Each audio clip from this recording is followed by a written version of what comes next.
Ես նացերքերը։ Այս դամտը։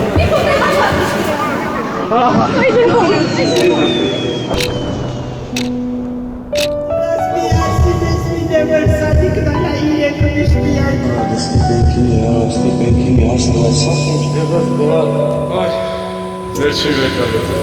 վերջին հիրանները։ Մարդիկ մնաց ասենակ չորոշ բեների։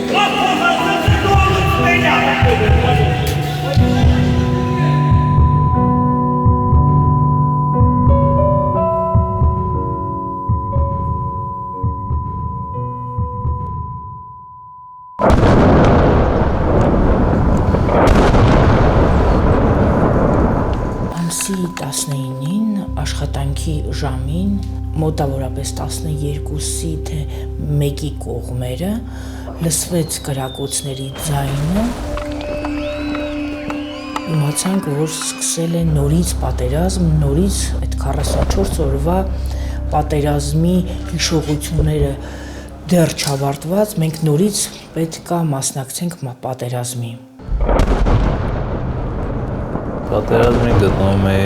մարտական դիրքերում։ Սպասում էինք ինչ-որ բանի, բայց այդ մասշտաբի չէինք սպասում։ Մինչև ամսի 24-ը մնացել եմ պոստերում, 24-ին իջել եմ, էլի տենց սկսել այդ բենզինի 10 հոգեկ բանը։ Մենք որ եկել ենք մարտական դիրքերից արդեն չկար, դաժե զորամասում մեր սպաներից եմ ուզել, էլի ասել են չկա, էլի, չուն։ Ինչպես որ Արցախահայության բոլորի մոտ, այնպես էլ մեր մոտ առաջացավ խնդիրը Հայաստանի Հանրապետություն տեղափոխվելու, քանի որ կար դիզվառելիքի խնդիր, իսկ այդ ժամանակ կար, որպեսզի պետության կողմից տրամադրվեր, հատկացվեր քաղաքացիներին, որպեսզի կարողանային դուրս գալ Արցախի Հանրապետությունից, յուրաքանչյուրս փորձում էինք որևիցե մի տեղից հայթայթել։ Պետք է բենզին գտնեն, որպեսզի այդ մեքենան լիցքավորեն, որպեսզի կարողանայինք այդ մեքենայով դուրս բերենք, ասենք մեր շորերի ապրանքի մի մասը, դե բնականաբար չունեինք այդ վառելիքը։ Ասեցին, որ Ստեփանակերտի բոլոր բենզալոցակայաններում բենզին են տրամադրում, ահագին կանգնած էի այնտեղ մի քանի ժամ, չեմ կարող ասել քանի ժամ, անձրև էր տեղում արդեն, բայց մենք կանգնած սպասում էինք, որ բենզին են բերելու, իհարկե դեռ չկար։ Մոտորապես մի 4-5 ժամ այդպես հերթում կայանալուց հետո ոչ ոք չգիտեր, արդյոք բենզին կբերեն, թե չեն բերի։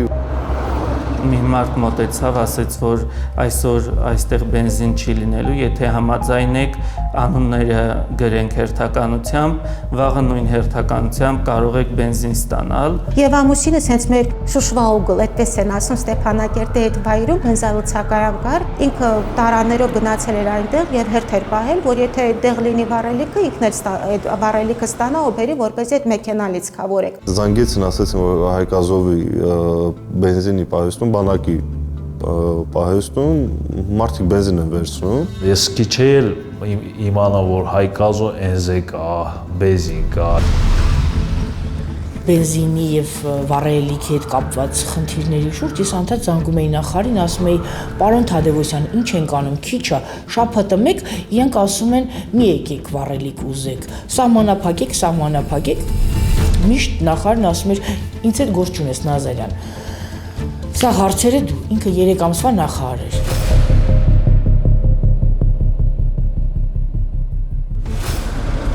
Տեսեք, մեզ համար բոլորիս համար զարմանք եղավ, որ մենք իմացանք Հայկ Ազովում հազարավոր տոնաներ վառելիք կա։ Ոտքով վազելով հասանք պահեստին, ճանապարհին տեսնում էինք, որ անձրևի տակով ժողովուրդը բենզին վերցրած կանիստրներով գալիս են։ Ստեփանակերտի ներքևի մասում տենց այդ Հայկ Ազովի ճանապարհի վրա Էլիզապրավկա կա, բայց բենզին չկար, տենց ասում էին, որ այդ օրը դե բենզին են բերելու, ես ու այդ մյուս ախպերս դենք սպասում, որ բենզին բերեն անում։ Մի ախպերս էլ իջնում է այդ Հայկ Ազովի բանը սկլադներ էլի, բենզինի բանակի սկլադներն են։ Սովետական միության ժամանակից մնացած որպես նախկին սովետական միության բանակի պահեստեր, որտեղ հենց պահում էին վայրաքաղաքային նյութեր եւ բենզին եւ սալարկա, ինքը իրանից ներկայացնում էր մեծ չաներ, որոնք հենց գետնի տակ էին թաղված 20-25 տոննայից մինչև համարյա 100 տոննանոց չանել են ունեցել, երկու շարքով տեղաբաշխված են եղել, հետո մին ացսեկից մյուս ացսեք մուտք է եղել, ընդհանուր մեկ մտնելու տեղ է եղել, փոքրները իրար միացած են եղել, իսկ մեծերը առանձին տեղաբաշխված են եղել։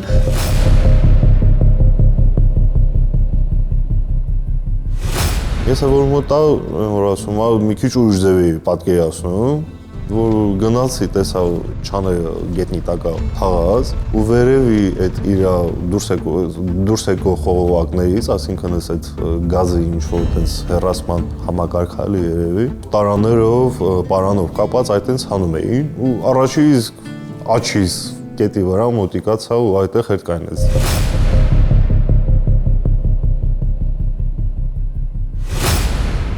Ընդհանուր առմամբ մոտ 900 տոննա է եղել ամբողջական իրանաբիոմը։ Իսկ տվյալ ժամանակահատվածում, որ պայթունը տեղի է ունեցել, ըստ տեղեկություններին դե մոտավոր 400 տոննա դիզվալերիկա եղել, մինչև 45 տոննա էլ ավտոբենզին է եղել այնտեղ։ 6 չանի լյուկ, 6 բոշկի լյուկ, մոտավոր ամեն լյուկի մոտը 2-3 շարքով կաղնած էին ժողովուրդը։ Ոնց ասեմ, ես մի հատ այդ որտեղից վեդրո մտցնում են լցում։ Տենց 3 հոգի կաղնած են ու ամեն մեկի հետևից տենց շարք է գալի կաղնում, որ այս մեկից հանում են լցում այս մեկի տարայի մեջ։ Այդ ընթացքում է մեկը վեդրո մինչև այս մեկը լցնի, մեկը վեդրո մտցում է, տես դաժե լարերով էր, էլի խորն էր այդ բանի մեջ, լարերով էր, սես կախած վեդրոն իջեցնում են ներքին։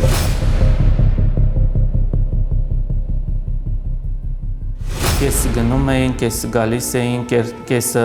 հերթից էին դուրս գալիս, նորից վերադառնում, բայց արտառոց ոչ մի բան ես չեմ տեսել, ասենք հերթի համար կռիվ անեն, հերթի համար վիճեն, ծխեն եւ այլն։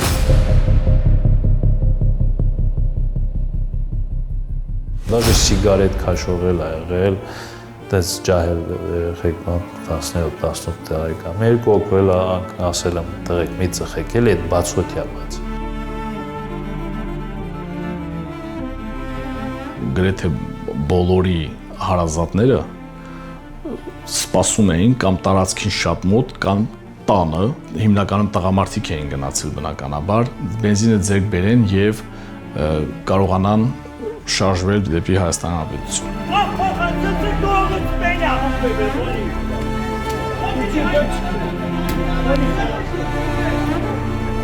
Վեցին 5 պակաս էր, որ մենք զանգ կատարեցինք եղբորս ու պատասխանեց ինքը մեր զանգին,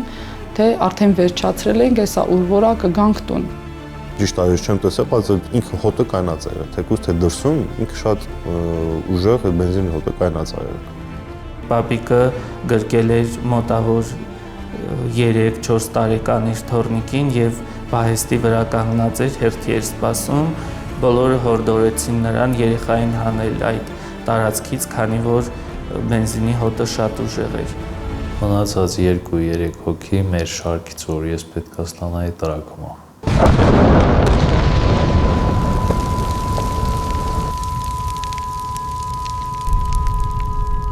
Կայնած տեղից գետինը իջավ ներքև, այսինքն քաշը դեպի ներքև ու հետո տրակա։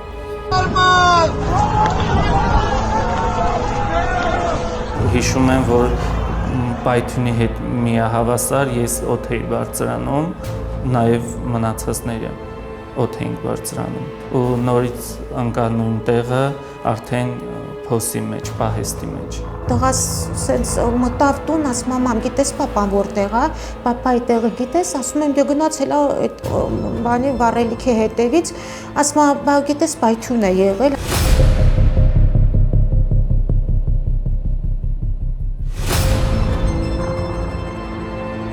Պայթունը որ լինում է այդ վաղ արդեն միջև պայթունը սկսում եմ զանգել ախորս, արդեն սիրտը զգում է էլի որ տենց կարա տենց մի բան լինի։ Հենց սկսում եմ դեպի Հայկազով ճանապարհով վազելը։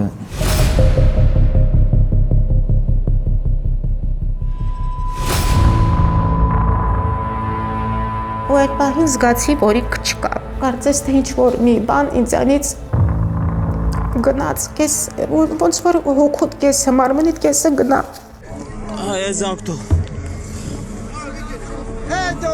Վազքով 2 քայլ եմ հասցնում պայթունից, հետո այդ պանելները ոտերից տակ գլում է, ընկնում եմ արդեն կրակ էր, չէի տենում ինչ կա չկա։ Անկախիզնից էլի կրակից աչքերից փակում եմ, շունչս պահում, ու փորձում եմ սողալով դուրս գա։ Երևի վարկյանը է տևել, թե չէ, որ երկար մնայի այդ կրակին ինձ թվում է սարազու բան հետ կգնեի մեջ էլի կարեր։ Զոնտիկը սենց դեմքից պահելով մոտիկաց այդ սկալադին, սենց սկալադներ ոնց գետի տակ էլի ոնց որ 10 մետր խորության վրա։ Սենց պատի այս զոնտիկը պահած դեմքից որ չվարվի էլի սենց մոտիկացա սենց պատի ներքևը նայի տես տենա մեջը լիքը մարդիկ էլի դիակներ կեսը սաղ կեսը որ մի ահավոր վիճակ։ Ստիպենքինի աստված, սասուն շտեղыз բրատ, ինան արան սասունին բրատ, հարմեն։ Սաղ մարդիկ խորովում էի մեջ, այդենց իրար վրա դարսած, իրար վրա մեկը մտել է մեկի տակ, որ պրգվի, այսենց մի հատ վիճակ էր։ Ընկած էի գետնին և փորձում էի վեր կենալ, իսկ մնացածները տրորելով գնում գալիս էին, դե անկանոն իհարկե բոլորը շոկի մեջ, փորձում էի վեր կենալ և չէի կարողանում, միայն այդ ժամանակ ես արդեն իմ մտքով վարկյանաբար ամեն ինչ անցավ, գիտեի, որ դուրս պիտի գանք, հենց այդ նպատակով էի գնացել պահեստ որպեսզի բենզին ձեռք բերեմ, մեր տնեցիները անցան իմ մտքով, երեխաներս, որ ինչպես են առանց ինձ գնալով, ոնց են ինձ թողելու ստեղ։ Դες ֆարացի կանչեցի աղբորս ներոն մի 40 հոգի մեջից ձեն էին հանում մի անգամից, սկալադի մեջից այդքան մարդաձեն հանում այդ կրակի մեջից։ Ես որ հենց ընկա գետնին, ոտերս ավելի շատ դեպի վերև ա եղել, սենց հասկացա, որ ինձանից հետևը արդեն թափել է ընկել այդ նկուղային հարկ, այսինքն ես այդ նաստիլները ջարդվել է ընկել նկուղային, պահի տակ որ գլուխս թեքեցի հետ, ու տնամ ինչ ա կատարվում ու այդ ձեները բան, կրակը խփեց երեսից, չգիտեմ որ ստացվեց էլի, տղից ես թռա ու կարողացա էլի դուրս գամ, վարվելով դուրս եմ եկել, արդեն նաշապիկից մի մասը փորձում էր արդեն արվի էլի, շորերս չհասցրեց, բայց դե ձեռներս արդեն մաշկս արդեն կախ եղած էլի սենց ասեմ։ Մեկին նմանեցնում եմ աղբորս, սենց վարված վիճակում եմ, որ մահամերձ վիճակ է էլի, սենց գնում եմ մի հատ բաժարնիկի շորեր, սենց քաշում հանում վրից, հագնում, հետում վարանը փորից կապում, հետում դռնում գնում կրակի մեջ, այդ տղուն սենց բարձր ցնելուց արդեն ջոգում եմ, որ աղբերից չէ էլի։ Այդ տղուն էլ փորից կապեցի, տենց հելնելու ընթացքում արդեն որ դուրս պիտի գանք, այդ տղին ասում ես սաղ եմ, ոնց որ ողջ եմ, ասում բայց տենց հելնելու վաղտ արդեն որ վռում է մեջքի յանը, տենց ողնաշարը ցելի երևում է էլի։ Որ այդ ժոգի որ ձև չի էլի սաղման այդ տղին։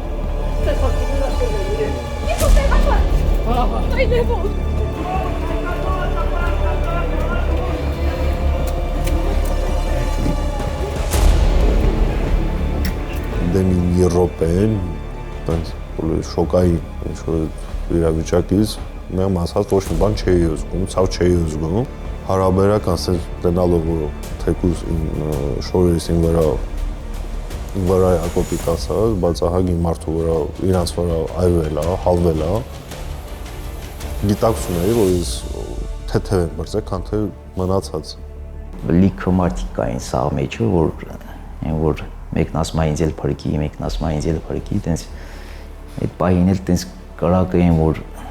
ահավոր վիճակ է, տենց թոնրի մեջ որ ֆռում է, տենց։ կա, ասի տենամ նորմալ վիճակում ու կարելի որ կարա սահմանա փրկենք։ Տես մի հատ պապի ալնում, ձեր պատի տակ պանելների տակ sense բան արած կուչուր արած, այդ պապի են եմ sense բերում պարանը կապում, դեից քաշում եմ 100 մետրանուց պարանայում։ Շատերը կա, որ չգիտեն օրինակ այդ վերջի պահին պայթունի, որտեղ էին գտնվում երեխեքը, բայց մենք գիտենք, որ իրանք այդ պանելների վերևի հատվածում են եղել, ոչ ներքևում։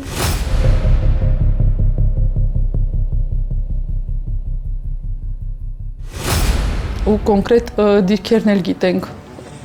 ով որտեղ ա եղել մինչև պայթունի պահը էլի։ 15 օր դրանից հետո չէի կարող քնեի։ Ահավոր վիճակ էլի, ոնց ասեմ։ Ես ոչ դրա մասին չեմ խոսում։ Ոչ մի տեղ չեմ խոսում, էլի դրանից։ Հետո սովալով մի կերպ դուրս եմ եկել տեսել այրվածներ կայել արդեն ձեռքնաթաթերի մաշկը վարված եմ ու փորձել եմ մի կերպ հասնել հիվանդանոց զուտ ցավի առումով որ ցավազրկեն եմ։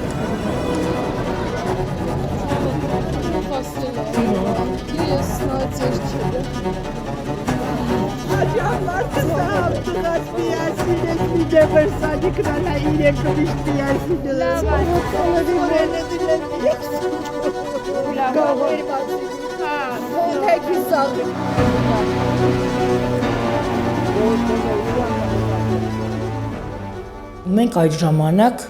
մեկ բրիգադա էինք, ես էի բուժքույրս եւ վարորդը, եւ մի անգամից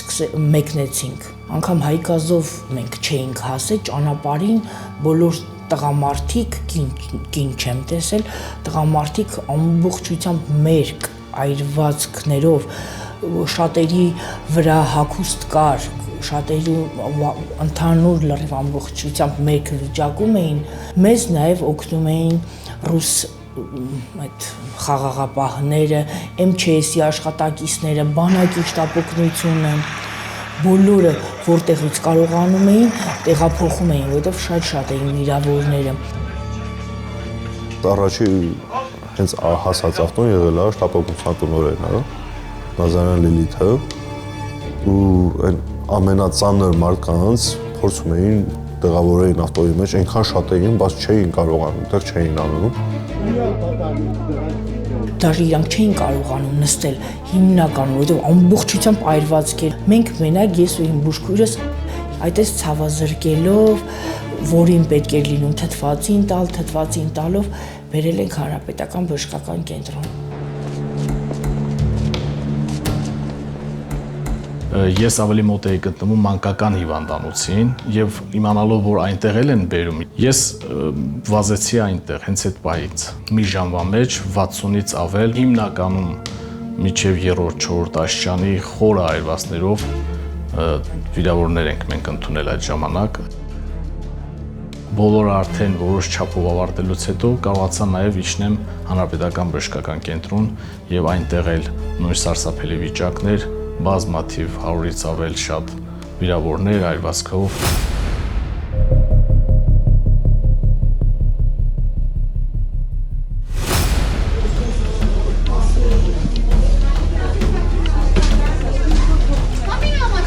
Այս բայդրությամբ չունենք բժշկական ռեսուրս, որը որ կօգնի մեզ, դեղորայքի հետ կապված անտիբիոտիկներ չունենք եւ մեծ քանակությամբ այրվածքային վիճակներ ունենք, այսինքն աստիճանները գնահատելով ռեանիմացիոն միջոցառումներ են պետք եւ չկան այս պահին։ Մեզ պետք է շտապ էվակուացնել մեր հիվանդներին Երևան մասնագիտացված կլինիկաներ։ Մինչև գիտակցությանս վատթարանալը հիշում եմ, որ բժիշկները, ովքեր որ դեռ դուրս չէին եկել, կանչում էին եւ հորդորում էին բոլորին գնալ դեղատներ, Ստեփանակերտի բոլոր դեղատները ջարդել։ Ես այդ պահին միայն հիշում եմ, որ գավառալով ասում եմ ջարդեք այդ բոլոր պատուհանները, դռները, ջարդեք եւ մտեք, ինչ հնարավոր է բոլորը վերցրեք բերեք, ինչ կխներով անցնում է։ Սկսած հիմնականում քսուկներից, վիրակապական նյութերից եւ ցավազրկողներից։ Սիգարետը տարան խաթին։ Տեսի գյուղը ծրալ, մարդկանց օտնապիկ ծրակ, շրակ։ երկու տղան սաղում պրծրած, ասում գյունյակա։ Հարազատները, որ ման էին գալիս իրանց կամ չգիտեմ ծնողին կամ երեխաներին, որովհետև 80% անճանաչելի էին, հասկանում եք։ Ամուսնուս զանգեցին, ասեցին, բա այդ Հայկ Ազովի պահեսները պայթել է ու բոլորին շատ վատ ադրությունը մի մասին տանում են հիվանդանոց, դժոխքային իրավիճակ է իրականում, որովհետև ոչ մեկին չի ճանաչում, այդ առաջին օգնության խնդիրը կա։ Որոշներին շատ քիչ քանակությամբ նաև Իվանյանի տարածքում խաղաղապահների հոսպիտալ տեղափոխեցին։ Այնտեղ եւս մենք գնացինք, բնականը տարածք թույլ չեն տալիս մտնել, ուղղակի ցուցակներին ծանոթանալու ու նկարում էինք, երբ որ գնում ենք հիվանդանոց, դեր մարդկանց ցույց էինք տալիս, որ բացի ցուցակներից այլ ցուցակներ էլ կան, որ միգուցե ձեր հարազատը այստեղ չի, մանկական հիվանդանոցում է կամ խաղաղապահների մոտ է։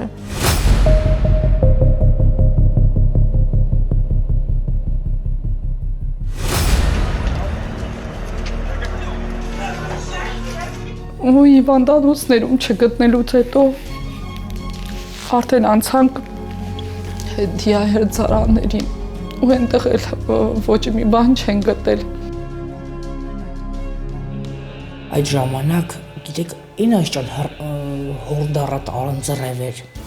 Մենք ամբողջությամբ ջուր ու ոնց որ այդ տղաների բախտից էլի Աստված նենց էր անում, որ այդ հորդառատ անձրևը գոնե մի ձևով իրանց սփոփի այդ ցավը, որովհետև վառվում էին իրանց ձայնը, այդ դա մարդկային ձայնի նման չէ, էլի այդ պաղատում էին, որ այս ինչ ցավա փրկեք։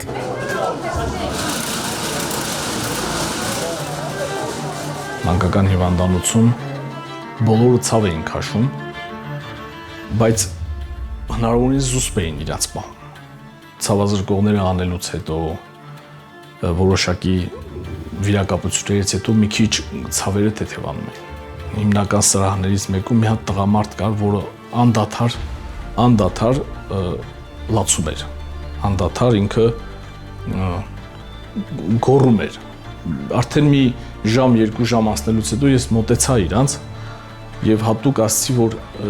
ինչն է ձեզ ավելի շատ անհանգստացնում, ինչ չեմ հասկանում ես, անընդհատ ցավազրկողներ անում եմ, գոնե մի քիչ չի թեթևանում ձեր ցավը, էլի, մի թեթև չի թեթևանում գոնե այդ ցավը, որ դիմանաք, նա ինձ ասեց, որ ես ցավից չեմ գոռում, ես ցավից չեմ գոռում, այլ մեր երեխեն չկա։ Արդեն ժամը 10-ն էր, վիրավոր չկար, չէ, մենք ուղղակի պրոֆիլակտիկ, ես ասեցի վարորդիս, արի մի հատ էլի գնանք, էլի իհարկե մութ էր արդեն, կարող է մի հատ ձայն լսենք, մի հատ մեկին տեսնենք։ Այդ ինձ որ գնացինք, տեսանք կրակը դեռ չէր հանգե, ոչ ձայն կար, ոչ մի բան, այնտեղ էլ TMÇ-ի աշխատակիցներն էին, ոստիկաններն էին, ասում էին, դոկտոր ջան, գնացեք էլ, այստեղ կենդանի մարդ էլ կարող է մոխրացած գտնեք, բայց կենդանի մարդ չկա։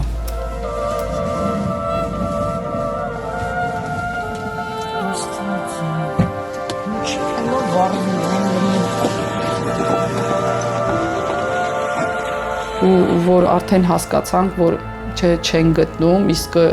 այդ ընթացքում լուրեր էր պտտվում, որ Հայաստանի Հանրապետություն են տեղափոխում բոլորին, բոլոր տուժածներին, այդ էլ մեզ հույս տվեց, որ գուցե կգայինք Հայաստանի Հանրապետություն ու այստեղ կգտնեինք մեր հարազատներին։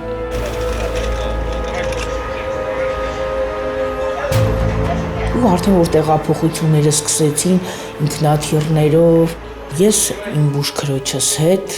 եկել եմ Հայաստան ամսի 28-ի գիշեր 29-ի լույս առավոտյան։ Հիվանդանոցյան միջապես դիմացը կար մեծ հրապարակ ուղղաթիռների համար նախատեսված, որը դեռևս չէր գործարկվել եւ պայմանավորություն ձեռք բերվեց, որ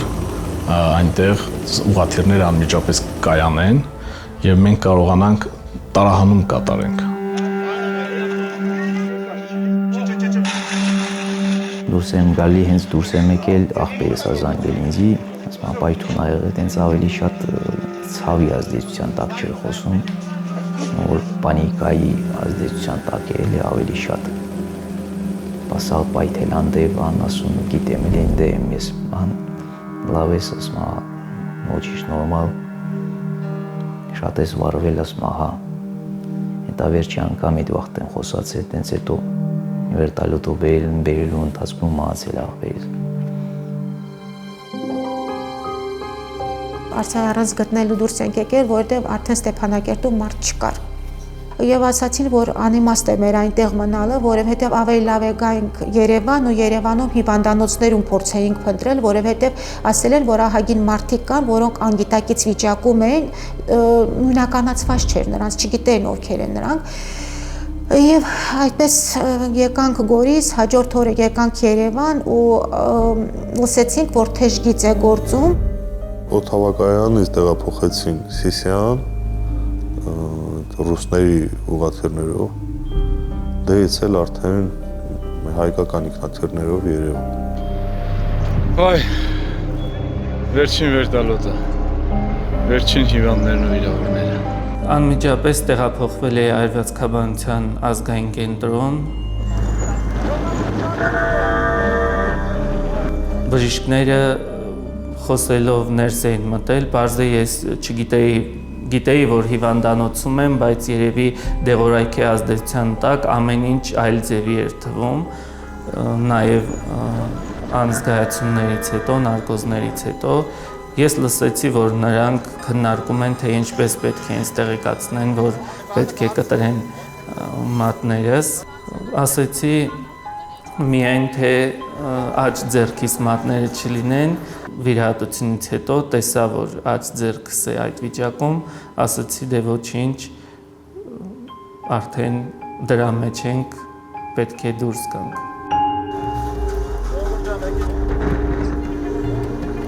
Պացիենտներին սկսեցինք ընդունել հաջորդ օրը, ամսի 26-ից, ժամը հստակ չեմ հիշի, երևի կեսօրին 2-ի կողմերն էր, որ առաջի շտապօգնության մեքենան եկավ եւ մի շտապօգնության մեքենայով տեղափոխվում էր մի քանի պացիենտ, բնականաբար բոլորին շատ արագ առաջի բուժօգնությունը ցուցաբերվեց, որտեղ մեծ մասին անգամ առաջի բուժօգնություն ցուցաբերված չէր, պարզապես պատրաստված էին տեղափոխման այդ պացիենտները, շատերը բավարար քանակությամբ հեղուկներ չէին ստացել, մի մասը անգամ վիրակապված չէին, բայց այրվածքի դեպքում անգամ շատ ծանր այրվածքների ժամանակ մենք գիտենք, որ առաջի մի քանի օրվա ընթացքում հիվանդի մոտ քանի դեռ թունավորումը չի զարգացել, այդտենց ինչ որ էյֆորիկ կիսաշոկային վիճակի մեջ պացիենտները բավականին adekvat էին, կարողանում էին ինքնուրույն քայլել, տեղափոխվել։ Մենք պացիենտ ենք ունեցել, ում այդ օրը ուղեկցել ենք դեպի երկրորդ հարկի ռեանիմացիոն բաժանմունք, հաջորդ օրը առավոտյան իմացել ենք, որ հիվանդի վիճակը ծայրահեղ ծանր է։ Իսկ մինչ դա ինքը անունազգանուն, հասցե, տվյալները բոլորը կարողանում էին ներկայացնել։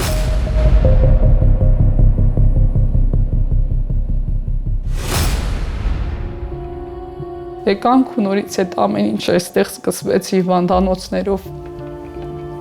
Այս հիվանդանոցից այն հիվանդանոց փնտրելով այրվածքաբանական, այստեղ, այնտեղ եւ ամենուր ու մի քանի անգամ նույն հիվանդանոցներով, բայց էլի արդյունք չունեինք։ Եկել ենք, հանձնել ենք այդ DNK-ի համար ու մենակ հաստատվել է հորաքրոջս տղայի DNK-ն, բայց երկու հարազատ եղբայրներիցս առ այսօր լուր չունենք։ Տենց մեկը չկար, որը չուներ հարազատ կորցրած։ Տենց մի հոգի չի եղել, որ չեն փնտրել ինչ-որ մեկին, գալիս էին արդեն հաջորդ օրերին, գալիս էին նկարներով, այսենց մաշկի վրա այսենց դաջվածքով, սովորաբար դա էր։ Մի դեպք ենք ունեցել, որ դաջվածքով ենք ճանաչել, մնացած բոլորը ինքնուրույն անձնագրային բոլոր տվյալները ներկայացնում էին, հայտնում էին։ Նոյեմբերի 6-ին տղաս դպրոցում էր, 12-րդ դասարանում էր սովորում ու երբ որ գնացին այդ թեստը հանձնելու, որ հեռախոսահամար էին պահանջել, որ հեռախոսահամար թողնեին, ինքը իր հեռախոսահամարներ թողել ու քննչական կոմիտեից զանգել են, ասել են, որ նույնականացվել է։ 2018 համարի դիակներ միակ սփոփանքային էր, որ դիակը լրիվ էր։ Ռեանիմացիայում վերակենդանացում 13 օր պարկել եմ, դայից հետո պալատ, ընդհանուր 52 մահճակալային օր ա եղել։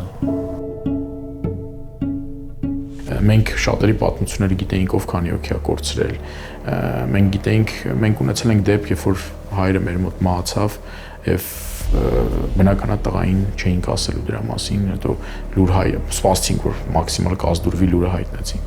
Մենք ունեինք դեպք, երբ որ հայրը Ռուսաստանից եկել էր ու իր տղային մի 18 տարի չէր տեսել, տեսավ հաջորդ օրը տղան մահացավ։ Բաներ, ոնց որ փորձում էինք առանց հետել այդ վիշտ, չգիտեմ ճիշտ այդ բառը օգտագործել։ Այդ ցավը շատ մեծ էր, էլի լրացուցիչ ցավացնելու, մեր հետաքրքրությունը բավարարելու համար լրացուցիչ չէինք ուզում ցավացնենք։ Դա իրոք մեզ ոչինչ չէր տալու ոնց էր եղել, մեզ բժշկական կողմն էր հետաքրքիր։ Երբ արդեն տեղափոխվեցի Այրվածքաբանության ազգային կենտրոն, դեռևս չէի ճանաչում իհարկե բժիշկներին, ոչ էլ այդ ժամանակ տեսնում էի, օրեր անց եմ նոր, երբ այդ ուծվածությունը անցել է, սկսել տեսնել բժիշկներին։ Երբ ներարկումը անում էին, դեռ ժամանակ էր լինում, շտապում էին քանդել վիրակապը, օրինակ ցավում էր, բայց ձեն չէի հանում, գիտեի, որ ինձ պիտի տանեն, հաջորդին պիտի բերեն։ 9-10 ամիսների սահմանափակումը ինքը շատ լուրջ հետքեր թողեց այդ մարդկանց վրա։ Հյուծված օրգանիզմներ էին։ Տեսնում էիր մաշկը իդեալական լավանում, ամեն ինչ լավ է, ինքը իրան լավ ազգում, արյան պատասխանը նայում էիր, սարսափում էիր։ Կյանքի հետ անհամատեղելի վիճակ։ Մի օր ինձ ասացին, որ քեզ տանում են արտերկիր, իմ ծննդյան օրն էր այդ օրը, առավոտյան 30-ամյակս էր լրանում, հոկտեմբերի 10-ին։ Առավոտյան Այրվածքաբանական կենտրոնում էի, իսկ երեկոյան արդեն Իսպանիայի Մադրիդ քաղաքում Լապաս բժշկական կենտրոնում վիրահատարանում էի։ Գիշեր ժամ 11-ի կողմերն է, տղեկից մեկը մեր այրվածքաբաններից ռեանիմացիայից դուրս եկավ, նստեց գետնին, մի 10 րոպե լացեց, եկացավ թափտվեց իրան, ոնց որ ոչ ման չի եղել, այսինքն ինքը պարզապես առավոտյան 9-ին եկել է գործի, հեսա հերթական վիրահատություններն անելու ու գնա տուն, էլի։ Այս տիպի սենց եկացավ թափտվեց ու գնաց այնքո։ Սենց որոշել էինք մեր համար, էլի, որ երևի թե էմոցիաները կամ ասենք թե ինչ որ մի բան իրավունք չունի աշխատի ստեղ, մենք լրիվ ուրիշ գործ ունենք։ Սկզբից որ ստապ չէի, չեմ հիշում ինչ է այստեղ արվել, ինչ է այնտեղ արվել, հստակ գիտեմ, որ ամպուտացիաներն է այստեղ արվել, հետո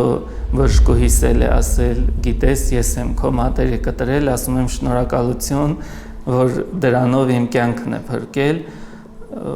Գիտեմ, որ դեմքի շրջանում են Իսպանիայում վիրահատություն կատարել, պլաստիկ միջամտություն։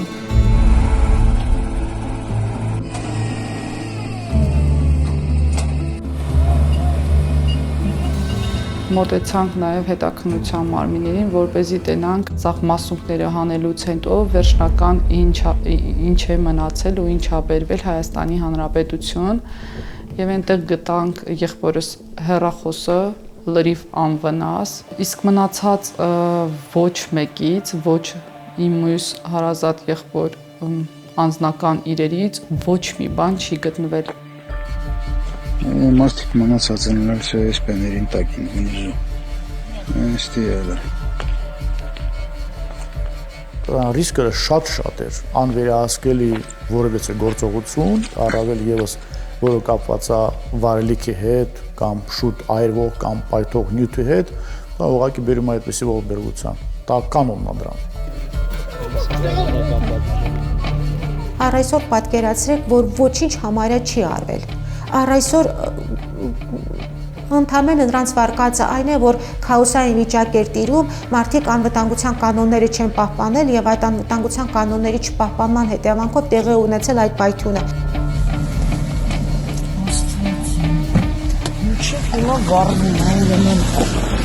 Այդ ամեն ինչի մասին մենք չենք իմանա այս պահին, բայց տարիներ հետո ես վստահ եմ, որ մենք իրական պատճառը կիմանանք։ Մոտ 1000 մարդ կար պայթյունի վայրում, ընտանիքներով, մեքենաներով, մեծ, փոքր, կանայք, երեխաներ, ասում եմ, ընդամենը 5-6 մարդ էր հավաքվում հրապարակում, մի ամբողջ դիվիզիա ոստիկանության զորքեր էին հանում, որպեսզի մարդկանց ցրեին, որտեղ էիք դուք այն ժամանակ, որ չէիք կանխում դա։ Կարային օրինակ նոր կազմակերպեին, խոսքի բերեին այդ բենզինը բենզալցակայաններին, բաժաններին մարդիկ ակուրատնի, եթե էր հելնելու էին, միշտ ինքս իմ մեջ այդ հարցը տալիս եմ, խիչ արին հետ։ Ցավոք սրտի նրանց մի մասի մոտ զարգանում են հետ տրավմատիկ էկզեմաներ։ Ունենք պացիենտներ, որոնց դեռ քայլել պետքա սովորացնենք, որովհետև դեռ անդամահատված եւ պետքա պրոթեզներ կրեն մաշկը վերականգնելուց հետո, եւ պացիենտներ ունենք, որոնք ձեռքի խնդիր ունեն, որ պետքա վերականգնվի։ Մի խոսքով աշխատանքը շատ մեծած, շատ դժվար է ասել, երբ վերջի պացիենտը կլինի, որ կասենք այ վերջ մենք 23 թվականի Ստեփանակերտի դեպքը համարում ենք ավարտված։ Այդ պայթունը կոնկրետ պատիժ էր իմ որ ազգի համար, ես իմ ասենք պատերազմը մտածում ես պատերազմը այլ լինի, մեկը կզոհվի, մեկը իմ որ փաստակն, մեկը կզոհվի, մեկը կվիրավորվի, բայց այդ բաժարը կոնկրետ ես իմ անհիմաների լինեց։ Իրականում սարսափելի է, որ դու գիտես քո երեխու կյանքը մի լիտր բենզինից է կախված։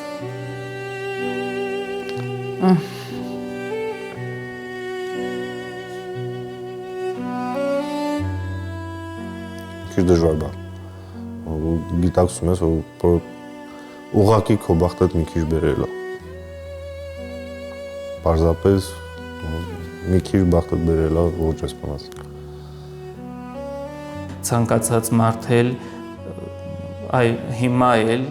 չի կարող այդ պահերը մոռանալ, հանել ամբողջովին իր մտքից, իր հոգուց, դա երևի մինչև մահ մեզ հետ կլինի։